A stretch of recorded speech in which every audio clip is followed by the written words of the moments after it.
Bismillahirrahmanirrahim. Assalamualaikum warahmatullahi wabarakatuh. Pada kesempatan kali ini, kami akan menjelaskan mengenai training andragogi. Next.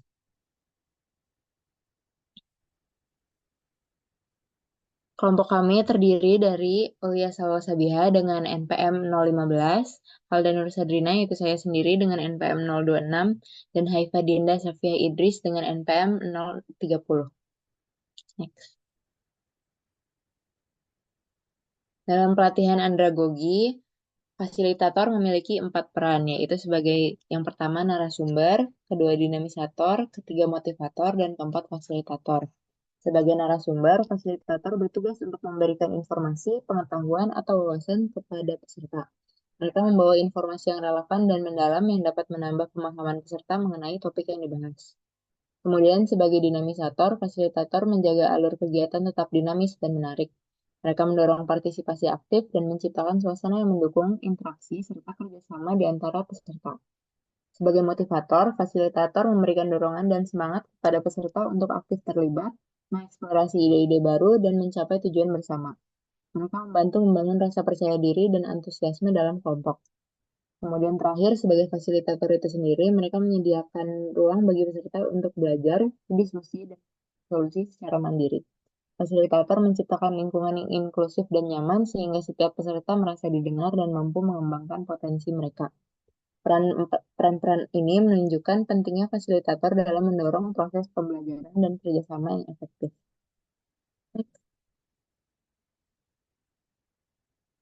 Pelatihan andragogi berbeda dengan pelatihan pedagogi. Hal ini dikarenakan adanya perbedaan dalam karakteristik orang dewasa dan anak-anak.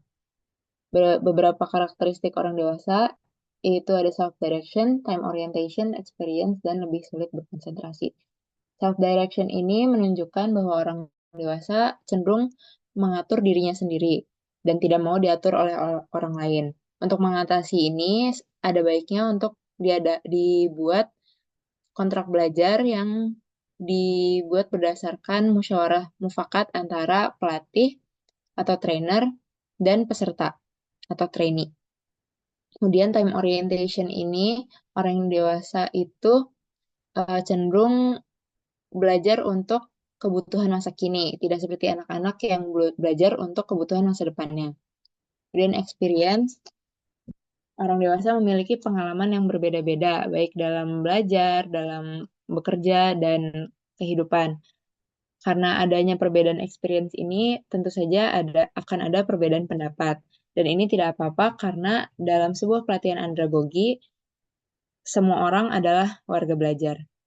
Yang terakhir adalah lebih sulit berkonsentrasi. Hal ini dikarenakan orang dewasa memiliki kepentingan yang berbeda-beda dan masalah yang berbeda-beda sehingga akan lebih sulit berkonsentrasi. Seorang fasilitator atau trainer mengatasi hal ini dengan menggunakan empati dan strategi. Strategi ini terdiri dari materi, metode, dan media. Next.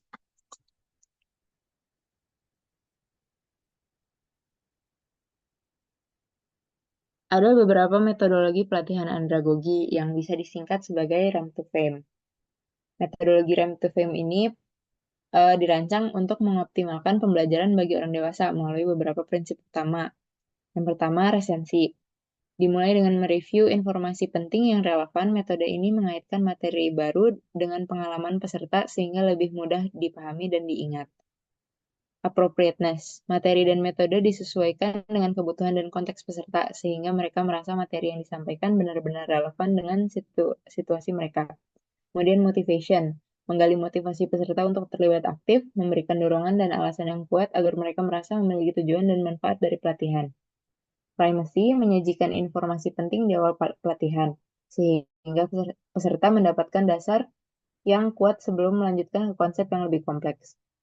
Kemudian harus ada two-way communication, yaitu interaksi yang aktif antara fasilitator dan peserta untuk mendorong pertukaran ide serta pemahaman yang lebih mendalam. Kemudian ada feedback, yaitu memberikan umpan balik yang konstruktif untuk membantu peserta memahami kelebihan dan area yang perlu diperbaiki dalam proses belajar. Active learning mengajak peserta untuk aktif terlibat melalui diskusi, simulasi, atau latihan praktis agar pembelajaran lebih bermakna. Kemudian multisense learning yang menggunakan berbagai media dan indera seperti visual, audio, dan kinestetik untuk memperkuat pemahaman peserta. Dan yang terakhir ada exercise, yaitu latihan yang rutin diberikan untuk memperkuat keterampilan yang dipelajari dan memastikan peserta dapat menerapkan pengetahuan mereka dalam situasi nyata. Pendekatan rem to fame ini memastikan bahwa pelatihan bersifat interaktif, relevan, dan berdampak langsung pada pengembangan diri peserta. Metode ini mendorong keterlibatan penuh dan pembelajaran efektif sesuai kebutuhan peserta dewasa. Next. Baik, selanjutnya dalam training andragogi terdapat 13 jenis metode yang dapat digunakan, yaitu ceramah, tanya jawab, brainstorming, diskusi kelompok, world cafe, fishbowl, role play, penugasan, sosiodrama, pemagangan, demonstrasi, simulasi, dan juga case study. Untuk dapat disebut sebagai training andragogi, setidaknya harus memenuhi 3 jenis metode utama, yaitu ceramah, tanya jawab, dan brainstorming.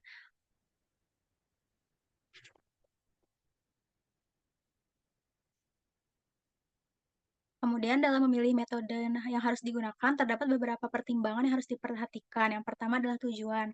Ketika akan melakukan suatu pelatihan, tentunya diperlukan training plan agar pelatihan dilakukan dengan memiliki arah yang jelas.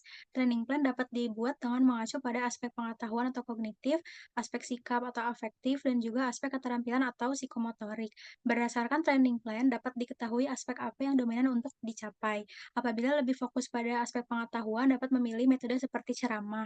Apabila lebih fokus pada aspek keterampilan, dapat memilih metode seperti demonstrasi, dan juga apabila lebih fokus pada aspek sikap, dapat memilih metode seperti sosiodrama. Beberapa metode juga dimungkinkan untuk mengembangkan lebih dari satu aspek.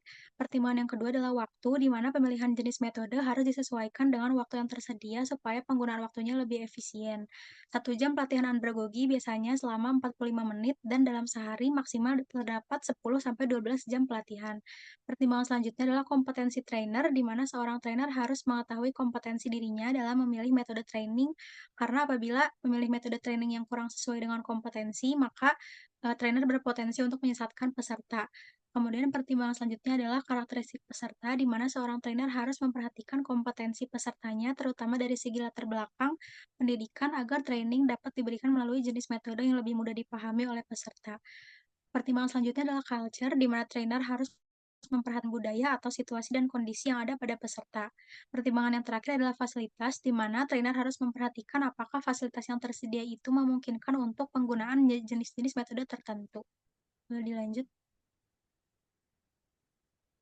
Kemudian selanjutnya adalah pembahasan mengenai mentalitas yang harus dimiliki oleh seorang trainer andragogi.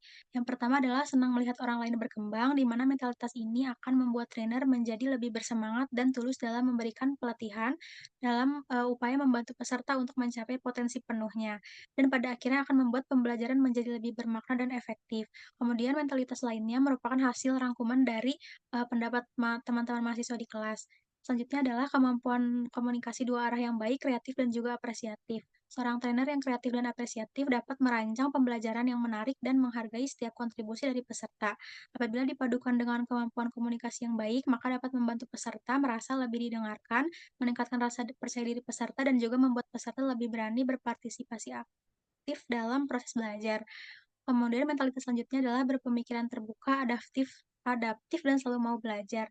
Mentalitas ini akan membuat trainer lebih mampu untuk menerima dan menghargai perspektif yang berbeda dari peserta, dan selalu berusaha untuk mengembangkan dirinya agar dapat menyesuaikan ketika menghadapi berbagai tantangan atau perubahan kebutuhan peserta. Sikap ini penting karena pembelajaran orang dewasa seringkali melibatkan diskusi dengan pengalaman hidup yang beragam. Mentalitas selanjutnya adalah memiliki kepercayaan diri dan keberanian yang tinggi, di mana mentalitas ini akan memberikan kekuatan bagi trainer untuk tetap tegas, profesional, dan percaya pada kompetensi dirinya sendiri, serta dapat menghadapi berbagai dinamika yang terjadi dengan tenang dan solutif. Mentalitas yang selanjutnya adalah sabar dan konsisten, di mana orang dewasa itu memiliki kecepatan belajar yang bervariasi dan mungkin membutuhkan waktu yang lebih lama untuk dapat beradaptasi dengan hal baru. Kesabaran dan konsistensi trainer akan membantu peserta supaya mendapatkan ruang dalam menyerap informasi dengan nyaman tanpa merasa tertekan. Konsistensi dalam sikap dan metode pengajaran juga akan menciptakan rasa aman dan stabilitas dalam lingkungan belajar, di mana hal ini penting untuk menciptakan proses pembelajaran yang lebih berkelanjutan. Lebih lanjut.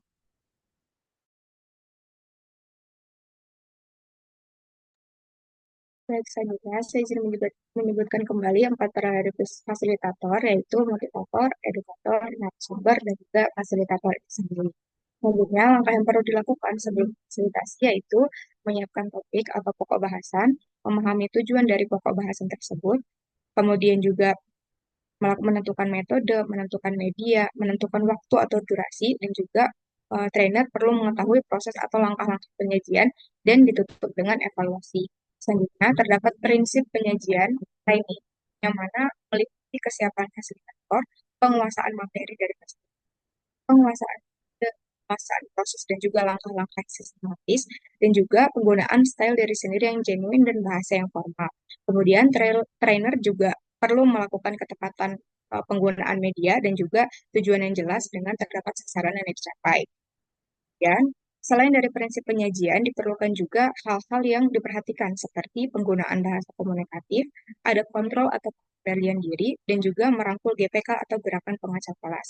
Gerakan pengacau kelas perlu untuk dirangkul karena apabila trainer atau fasilitator tidak dapat merangkul GPK, dapat berpotensi untuk mengacaukan kegiatan training.